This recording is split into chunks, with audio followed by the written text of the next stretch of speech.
School কলেজে topper হওয়া বা জীবনে টপার হওয়ার 3C ফর্মুলা, যেখানে ফার্স্ট সি কনফিডেন্স, আত্মবিশ্বাস।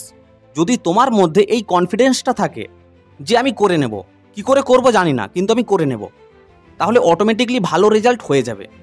আমি পারবো, এটা হলো কনফিডেন্স।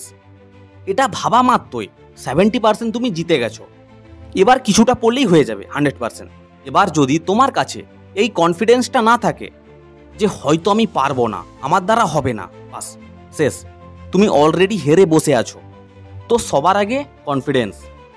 Second C clarity. কিভাবে আমি টপার হব, কিভাবে আমি কাজটা করব, কিভাবে পড়ব, কতটা পড়ব, এটার একটা সম্পূর্ণ রোড ম্যাপ বা প্ল্যানিং আমার কাছে যেন থাকে।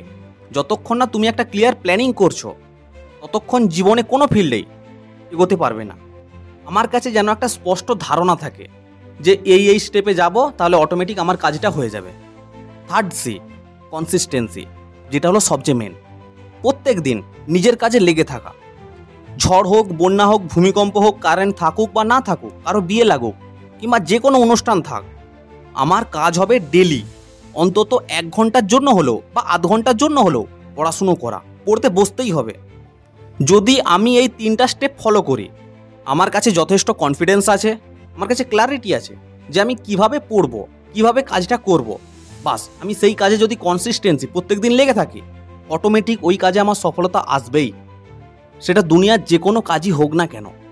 যদি মন থেকে হেরে যাও যে আমি পারবো না, তাহলে তোমাকে কেউ জেতাতে পারবে না।